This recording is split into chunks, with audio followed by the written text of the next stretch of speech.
Bonjour mes chéris, Marie-Josée Saint-Laurent, notaire pas ordinaire. Tout d'abord, je veux vous souhaiter une année 2022 remplie de paix, de joie, d'amour et surtout de santé. Et je rajouterai aussi un fou rire à tous les jours, ça fait du bien. Comme à chaque semaine, et là oui, on a eu un congé de 2 semaines pour la période des fêtes et on est là, on est en 2022, on recommence notre bonne habitude de vous faire une chronique juridique hebdomadaire où il me fait plaisir de répondre à toutes vos questions. Maintenant, Charlotte d'Albertville. Hein? Tout le monde connaît Albert. Albert, c'est lui qui a fondé la ville, qui s'appelle Albertville. Je ne sais pas c'est où c'est, Albertville. J'aimerais ça, je suis curieuse, je vais peut-être aller visiter ça un jour.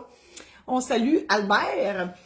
Alors, Charlotte me pose la question suivante. Est-ce que je peux déshériter mon mari? Oui.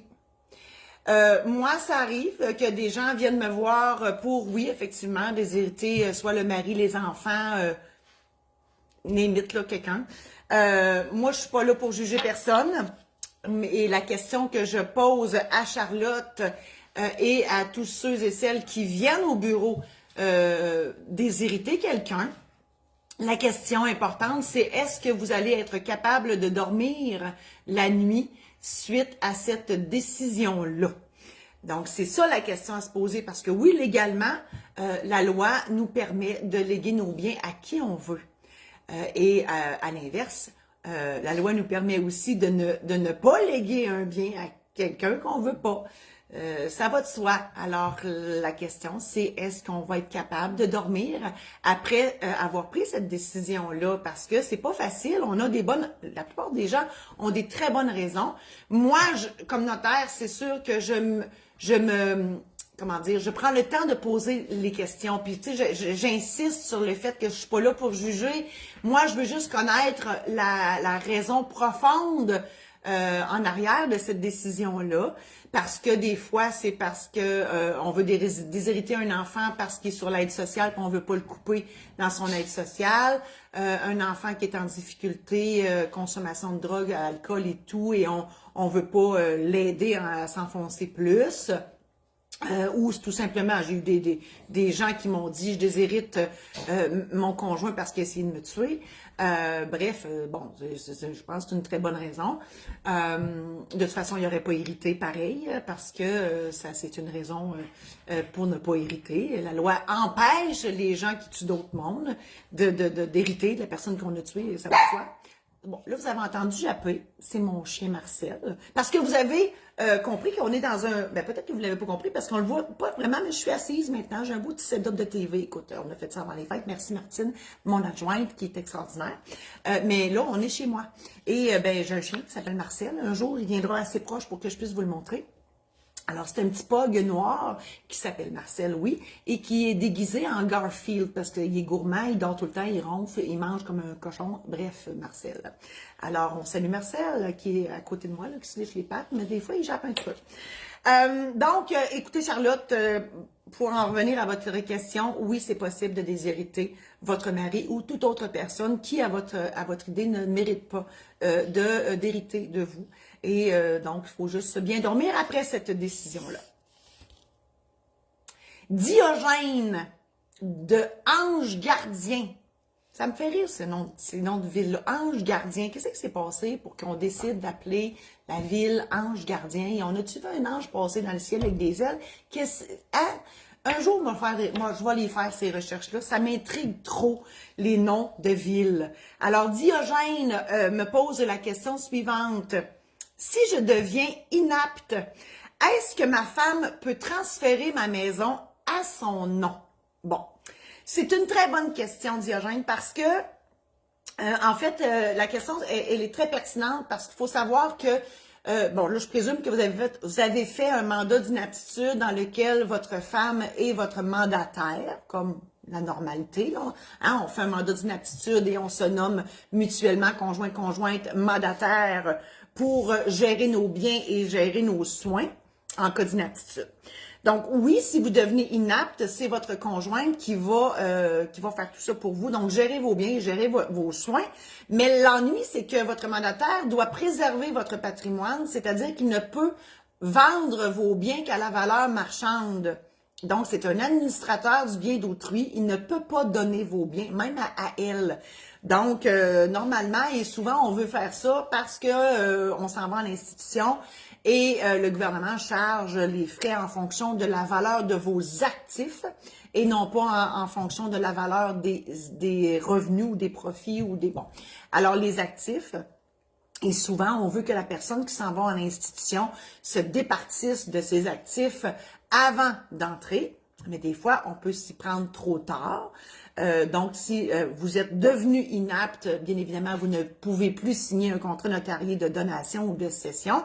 Et là, votre femme ne pourra pas se donner à elle-même en agissant en votre nom à titre de mandataire de vous pour se transférer à elle-même la maison. Donc, la morale de cette question, c'est si jamais, malheureusement, vous avez un diagnostic d'Alzheimer ou d'une maladie dégénérative qui fera en sorte que vous ne serez plus en mesure de gérer vos choses, bien, durant que vous avez encore tout votre esprit, c'est là qu'il faut aller chez le notaire et faire les contrats qui sont nécessaires pour gérer vos biens et pour justement préserver votre patrimoine et à cette occasion-là. Donc, si on s'en va en institution, en donnez-moi au gouvernement.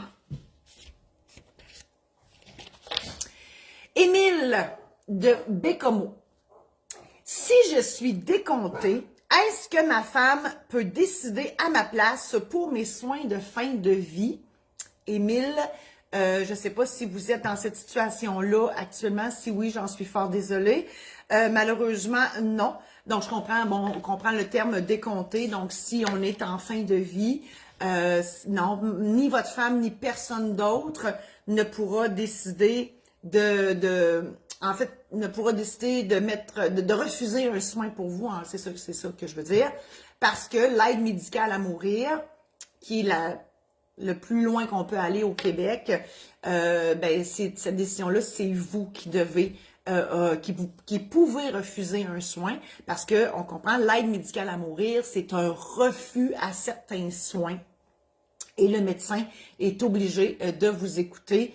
Et les soins auxquels on peut refuser sont la réanimation cardio-respiratoire, la ventilation assistée, la dialyse, l'alimentation artificielle ou forcée et l'hydratation artificielle ou forcée.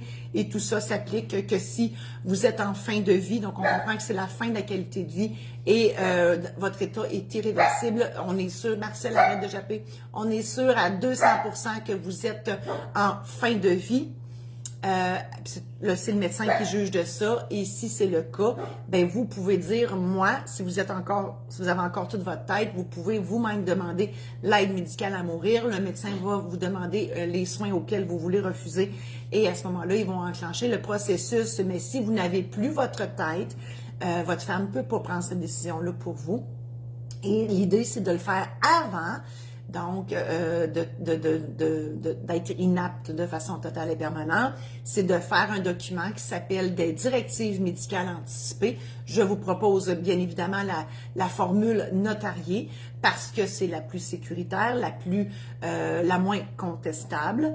Et nous, on scanne votre document et on l'envoie directement dans votre dossier électronique à la RAMQ. Cette information-là sera disponible à tous les hôpitaux du Québec au moyen de votre carte d'assurance maladie. Donc, c'est le système qui existe au Québec justement pour éviter toute forme d'abus ou quoi que ce soit. Je ne dis pas que votre femme voudrait vous mettre fin à vos jours plus rapidement, mais bref, c'est ça qui existe au Québec.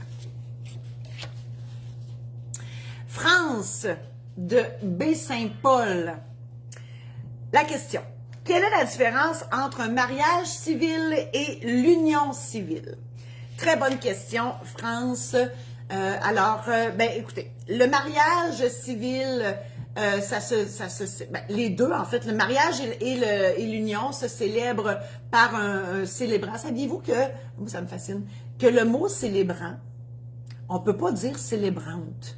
dans le dictionnaire, célébrant, c'est un nom masculin, puis on peut pas dire une célébrante. Parce que ça me fatigue un peu, parce que je célèbre des mariages et je suis une. Hein? Je suis une elle. Donc, célébrante, mais non. Fait qu'il faut dire célébrant. Bref, ça peut être le maire de la ville, ça peut être les conseillers municipaux, ça peut être un ami, un voisin, ça peut être le notaire, ça peut être l'avocat. Bref, il y a un paquet de monde qui peut célébrer un mariage ou une union civile. Qu'on soit marié ou uni civilement, on a les mêmes droits et les mêmes obligations par rapport à la loi. Les différences, c'est que quand on est marié civilement, nous sommes des époux et des épouses. OK? Quand on est unis civilement, on est des conjoints unis civilement. Alors, tout est dans le vocabulaire et ça a des conséquences dans les formulaires gouvernementaux fédéraux parce que l'union civile n'existe qu'au Québec, comme les notaires d'ailleurs. On est une denrée rare, on est un personnage unique. Et donc, dans les formulaires gouvernementaux canadien, donc du fédéral, à la question État civil. Marcel est fatigant ce matin, il jappe beaucoup. On va avoir marié, divorcé, séparé, veuf, célibataire et la case autre. Mais la case autre, c'est pour les gens du Québec qui sont unis civilement. Alors, il va falloir cocher la case autre et marquer unis civilement. Donc, c'est dans le vocabulaire, première différence. Et la deuxième, c'est au niveau de la dissolution. Le mariage civil, c'est comme un mariage religieux. Ça prend les avocats, le juge et le jugement de divorce. Alors que l'union civile, on se rassoit avec le notaire et on défait tout ça au moyen d'un contrat notarié. Donc, pas de juge, pas d'avocat. Donc, on se rassoit et on dissout l'union civile par un contrat notarié. Donc, je résume. Mariage, vocabulaire différent, marié civilement, époux, épouse. Union civile, on est des conjoints, conjointes unis civilement. Et l'autre différence, le mariage civil se dissout par un jugement de divorce, alors que l'union civile se dissout par un contrat notarié. Geneviève de Beauharnois. Si je renonce à la succession de mon conjoint, vais-je avoir droit d'avoir son assurance vie? Si votre conjoint est décédé, Geneviève, je vous offre mes plus sincères sympathies. D'ailleurs, je ne sais pas ce qui s'est passé cette année, mais il y a énormément de gens qui décèdent. Il y a beaucoup de gens qui sont décédés dans le temps des fêtes. J'en suis fort désolée pour tous ceux et celles qui vivent ces moments difficiles-là. Une assurance vie, il faut comprendre que si on a un bénéficiaire dans notre assurance vie, l'assurance s'en va directement à ce bénéficiaire-là. Donc, à la question de Geneviève, si elle renonce à la succession de son conjoint, est-ce qu'elle touchera l'assurance vie? J'imagine que si vous voulez renoncer à la succession de votre conjoint, c'est qu'elle est déficitaire. Mais effectivement, à la question de savoir qui est bénéficiaire de l'assurance vie va vous permettre de prendre une décision aussi. Parce que si l'assurance vie s'en irait à la succession de votre conjoint, ça va peut-être faire en sorte qu'elle ne sera plus déficitaire, la succession. Par contre, si l'assurance vie, elle est à votre nom, donc c'est vous qui êtes le bénéficiaire, oui, vous pourrez renoncer à la succession et empocher l'assurance vie. Donc, il faut comprendre qu'il y a 3 personnes dans une assurance. Il y a le preneur, donc dans ce cas-ci, j'imagine que c'est votre conjoint qui a pris cette assurance vie-là sur sa propre vie. Donc, le preneur, c'est celui qui prend et qui paye l'assurance vie. L'assuré, c'est celui sur qui l'assurance repose. Donc, l'assuré, dans ce cas-ci, c'est votre conjoint. Et le bénéficiaire, donc, c'est là qu'on se pose la question, qui recevra le produit d'assurance vie? Et donc, si l'assurance vie a un bénéficiaire désigné, soit dans le testament, parce qu'on peut faire des désignations de bénéficiaires dans le testament, ou directement dans l'assurance vie, ça s'en va directement au bénéficiaire et ça ne rentre pas dans le patrimoine successoral. OK? C'est 2 choses différentes. Et si c'est au contraire la succession qui est le bénéficiaire, parce que sur la police d'assurance vie, à la case bénéficiaire, on voit 3 choses possibles: succession, héritiers légaux ou ayant droit. Donc, ce sont tous des synonymes. Ça veut dire que l'assurance vie sera payable à la succession. Donc, ça tombera dans le patrimoine successoral pour sortir des mots savants. Et bien évidemment, ça va servir à payer les dettes de la succession. Et la différence sera redistribuée aux héritiers selon s'il y a un testament ou pas. Hélène de Sainte-Adèle me pose la question suivante. Je vends ma maison et je me demande si je dois fournir un nouveau certificat de localisation à l'acheteur. C'est une très bonne question, Hélène. Souvent, les gens sont mêlés parce que, excusez-moi, je regarde s'il y a des gens qui sont là avec nous. J'ai oublié je vous salue, mon Dieu.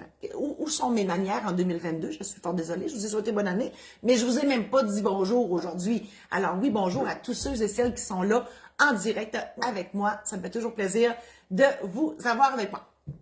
Donc, je recommence. Oui, Hélène, est-ce que, si on vend la maison, est-ce qu'on doit fournir un nouveau certificat de localisation à l'acheteur? La question, c'est, à la base, c'est non. OK? Mais il faut faire attention parce que les gens se mêlent. Lorsqu'il y a une promesse d'achat-vente signée, là, je vois quelqu'un qui m'envoie un cœur. Moi, je suis sûre que c'est mon chum qui est là.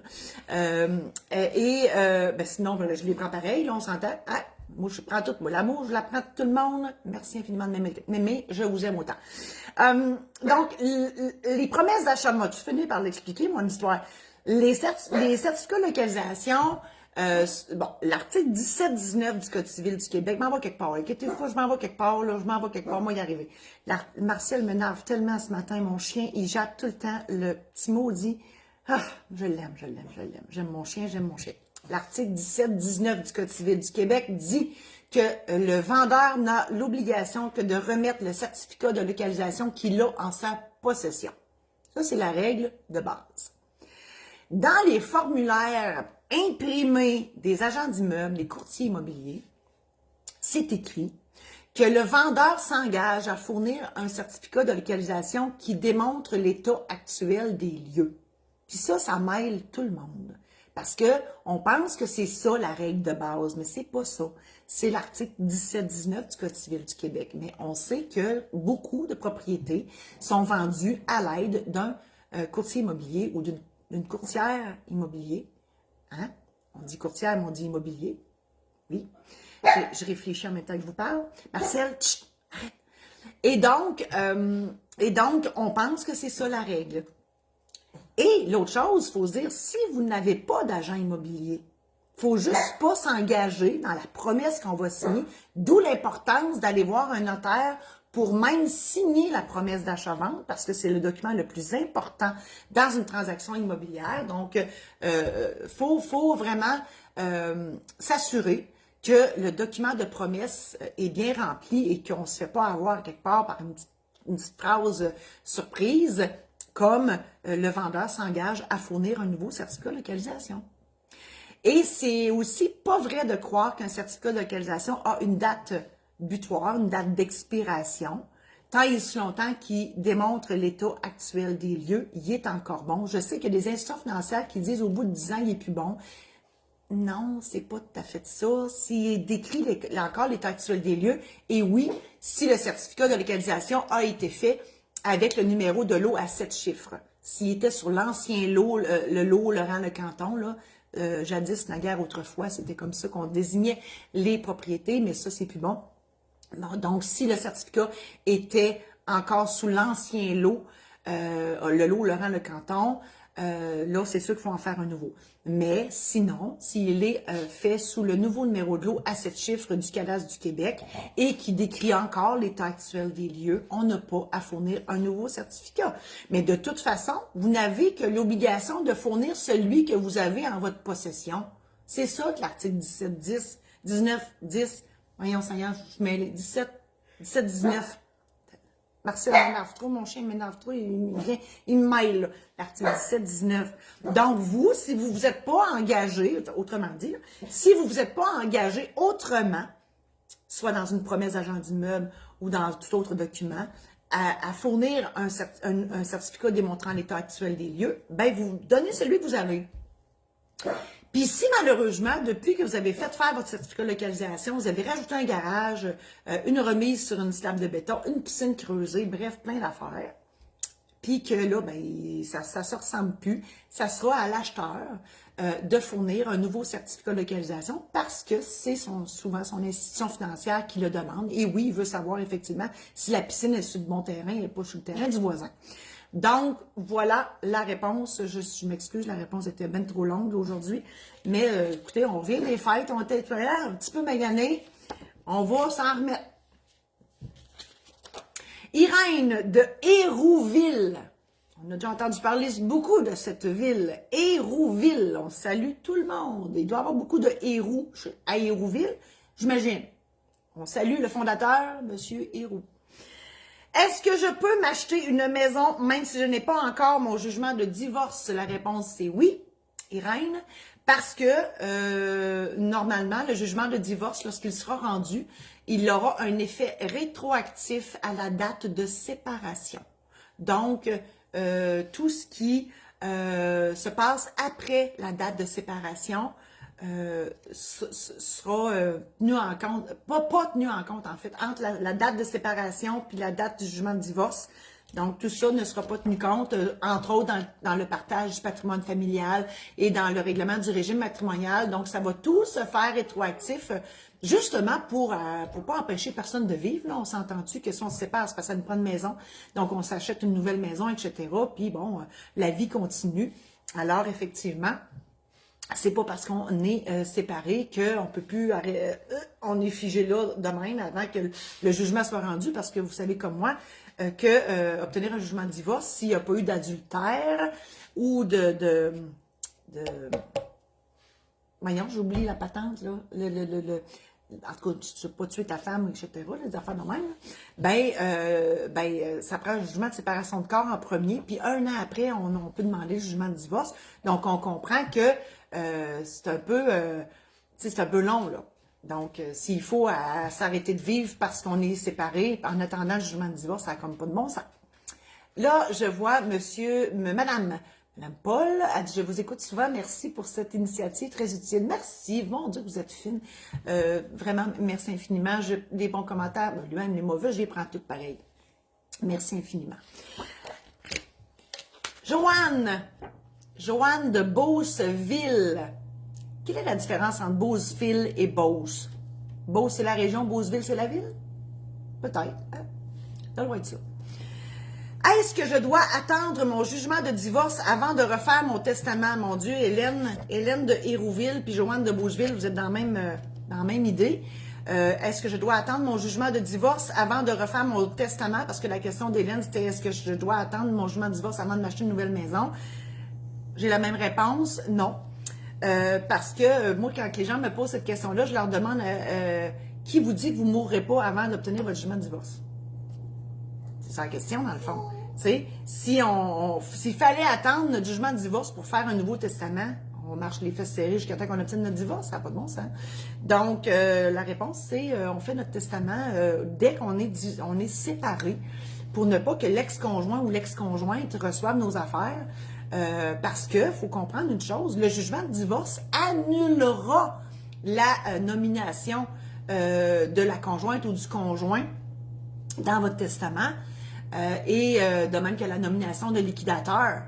Mais entre le moment où vous dites « je t'aime plus » puis le moment où le juge il dit « je prononce le jugement de divorce », ben, même si on est séparés, on n'est pas divorcé, c'est l'ex qui va avoir vos affaires. Donc, les contrats doivent refléter la réalité. On ne s'aime plus, on refait un nouveau testament, point à la ligne. Voilà. Kevin, tellement de façons d'écrire ce nom-là. Il y a 3 fois 3. Il y a 9 façons d'écrire le nom Kevin. Puis Caroline aussi. C'est ça. On salue tous les Kevin de la province de Québec. Si ma conjointe a acheté seule le terrain sur lequel notre maison est construite, à qui elle appartient? Très bonne question, vous n'aimerez pas la réponse, Kevin. D'ailleurs, la conception, hein? C'est-tu le petit Jésus qui s'est fait concevoir à la conception? Pourquoi ça s'appelle la conception? Je veux le savoir. Ben effectivement, ça va pas bien, mon cher Kevin, si votre conjointe a acheté seul le terrain, mais que vous avez contracté un prêt ou vous l'avez pas contracté de prêt, puis que vous avez construit cette maison-là à deux, donc vous avez payé tous les deux cette maison-là ensemble, admettons 50-50, vous êtes propriétaire de rien. Parce que le propriétaire du fond est propriétaire du dessus et du dessous. C'est le Code civil qui dit ça. Autrement dit, en bon québécois, c'est le propriétaire du terrain qui est propriétaire de tout ce qu'il y a au-dessus. Peu importe qui a payé. C'est mon chien Martial, on s'excuse. Martial jappe beaucoup aujourd'hui. Voilà. Et donc là, il faut faire un acte de transfert du terrain, de la propriété. Le terrain, on s'entend que c'est le numéro du lot. Mais tu sais, quand on fait notre examen des titres et notaires au registre foncier, ben on voit pas s'il y a une maison dessus, on devine. Parce que des fois, on va voir une hypothèque à 200 000, on dit peut-être qu'ils ont construit une maison, mais on s'entend que le numéro du lot, juste le numéro du lot, ne nous dit pas ce qu'il y a là-dessus ou ce qu'il y a en dessous. L'idée, c'est ça. C'est le propriétaire du lot sera propriétaire de tout ce qu'il y a au-dessus et les contrats doivent refléter la réalité. Je ne le dis pas assez. Donc, il faut s'assurer que si les deux payent cette propriété-là, ben, le contrat de titre de propriété doit démontrer les deux propriétaires. Alors, Kevin, vous devez aller chez le notaire pour que votre conjointe vous cède la moitié ou le pourcentage de ce que vous avez payé dans cette maison-là. La dernière question, avant de répondre à vos questions, en direct ici. Lise de Sainte-Eulalie. Ça, c'est un exercice de diction, le Sainte-Eulalie. C'est qui, Eulalie? On ne le sait pas. Si mon ex décède, est-ce que je deviens veuve? Ah, ben ça, c'est une bonne question. J'ai déjà eu une très longue discussion au téléphone avec une cliente. Elle me dit, je suis veuve. Ben, moi, à Amos, on se connaît toutes, là. Donc, moi, je le savais qu'elle était divorcée. Ben, elle dit, là, je suis veuve. Ben, j'ai dit, ben non, madame. J'ai dit, vous êtes divorcée, votre mari, vous êtes divorcée. Ben, elle dit, ben non, elle dit, je suis rendue veuve. Elle dit, il est mort. Oh, mais je dis, ben non, madame. J'ai dit, vous étiez divorcée avant. Oh, mais là, il est mort. Fait qu'elle dit, je suis veuve. Ça a duré même pendant 15 minutes. Elle a fini par comprendre. Ça a été long. Donc, ça dépend. Et là, Lise, on ne sait pas, je ne connais pas votre état civil. Donc, si, Lise de Sainte-Eulalie, vous étiez divorcée avant que... Parce que là, vous dites, si mon ex décède, c'est là, hein? C'est là que je me dis, ben, si vous étiez mariée, puis là, vous êtes maintenant divorcée, ben, s'il est mort, vous n'êtes pas plus veuve, là. Vous êtes toujours divorcée. Le décès de votre ex ne changera pas votre état civil. Je pense que c'est assez clair. Par contre, si vous n'étiez pas marié, mais vous n'êtes pas plus veuve. Donc, vous êtes juste plus avec, vous êtes célibataire ou divorcé d'un autre ou peu importe. Mais bref, le décès d'un ou d'une ex ne modifie pas votre état civil. Alors, ceci termine ma chronique juridique de ce matin. Je vous remercie tous d'être là et restez là parce que là, c'est le moment de répondre à vos questions en direct. Et donc, Martine, tu peux-tu remonter mon écran, s'il te plaît? Marcel, arrête de japper. Je vais t'étouffer. Ben non, c'est ça, je l'étoufferai pas, je chien. Alors, Madame le chasseur, quelles sont les procédures? Marcel, arrête. Là, je vais... Marcel, arrête. Martine, faut pas qu'elle bouge. Mon adjointe, il faut pas qu'elle bouge parce que Marcel ne l'aime pas.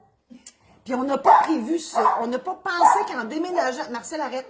On n'a pas pensé qu'en déménageant le studio chez nous, parce que Marcel, mon chien, il est chez nous, on n'a pas pensé que Martine elle venait avec moi, puis que Marcel, il l'aime pas, Martine. On ne sait pas pourquoi. Martine, elle a des chats, des chiens, elle a tout chez eux, OK? Puis elle a un chien avec du poil, un chat pas de poil, des chats, toute la patente. C'est une amoureuse des animaux. Elle est fine. Mais Marcel, il a décidé qu'il l'aimait pas. Fait que c'est pour ça qu'il jappe. Martine, elle vient juste de bouger un petit peu, là, puis là, il a pogné dans des... Ben, je recommence.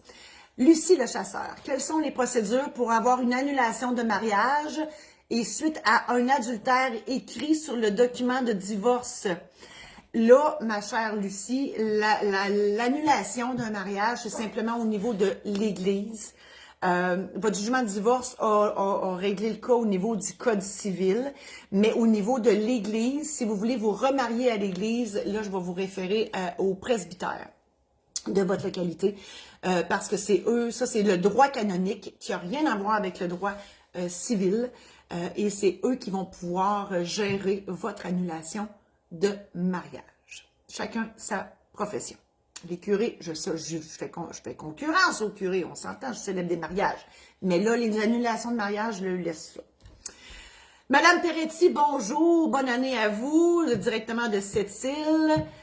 Si on est en conjoint de fait et qu'on se marie, faut-il refaire un testament si rien d'autre n'a changé? Mon nom, c'est Audrey. Ben, Madame Audrey, bienvenue, Madame Audrey.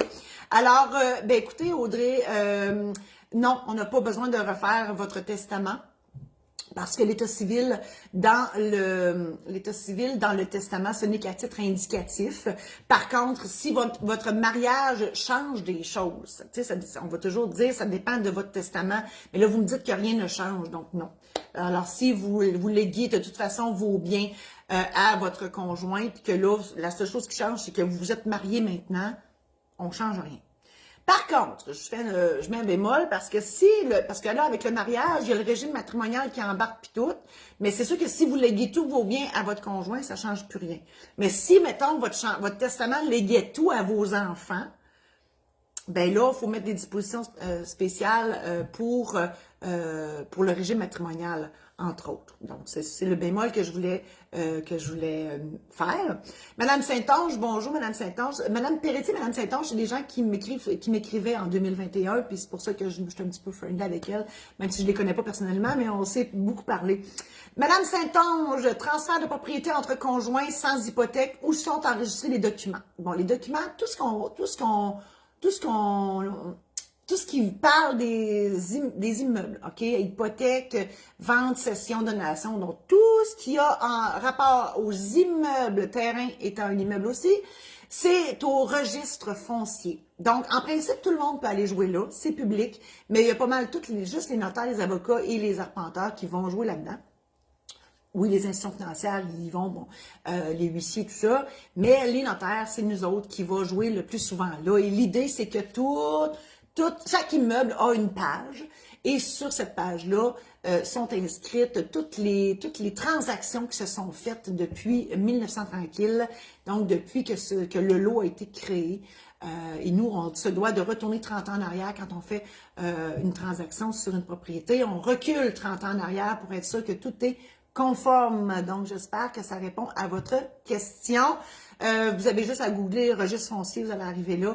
Et à coût de 1 $, vous pouvez aller voir des contrats. Donc, vous devez vous inscrire, vous avez votre numéro, votre mot de passe, puis vous pouvez aller faire du ouérage si ça vous chante, mais vous avez besoin du numéro du lot.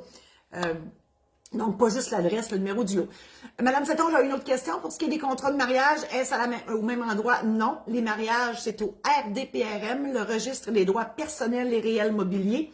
Donc, RDPRM, c'est le même principe. Vous ouvrez un compte, vous avez votre mot de passe et vous pourrez, avec la date de naissance, aller voir un contrat de mariage. D'ailleurs, tous les vendeurs de chars, plein de monde qui vont jouer là, contrairement au registre foncier, parce que le registre des droits personnels réels mobiliers, on s'entend que c'est pour les biens meubles et les droits personnels. Donc, contrat de mariage, hypothèque mobilière. Quand on dit qu'il faut vérifier avant de vendre un char à un particulier, voir s'il y a un lien, bien, c'est ça. Le lien, là, bien, c'est une hypothèque mobilière. Donc, voilà, les ventes à tempérament, les maisons mobiles, tout ça, c'est là-dessus. Alors, voilà. Est-ce que j'ai d'autres questions? Non, ok, je les vois là aussi. Bon, moi, je me demandais si on les voyait tous, parce que là, j'ai sur mon téléphone, j'ai l'écran avec le projecteur. On a de l'équipement, et écoute, c'est quelque chose. Moi, et c'est pas moi qui gère ça, hein? Parce que moi, je suis très incompétente en la matière de technologie. J'ai normalement pas d'Internet sur mon cellulaire, parce que le ding, ding, ding, ding me rendrait folle complètement. Donc, Alors voilà, merci infiniment d'être resté avec moi tout au long de ces 34 minutes. Je vous invite à visiter mon site internet marie-josée-saint-laurent.com. Il va changer ce site en 2022. Je vais vous offrir des webinaires où je vous jaserai en long et en large et en travers de plein de choses. Webinaires qui seront gratuits. J'aurai des conférences un peu partout au Québec et ben là, quand on va être capable de retourner en présentiel. Mais d'ici là, j'aurai des offres pour vous d'assister à mes conférences en version web. Alors voilà, merci Madame Peretti, oui, santé, santé, santé. Donc, je réitère mes vœux de bonne année, oui, la santé, la paix, le bonheur, la joie et un fou rire à tous les jours. Merci beaucoup et à la semaine prochaine.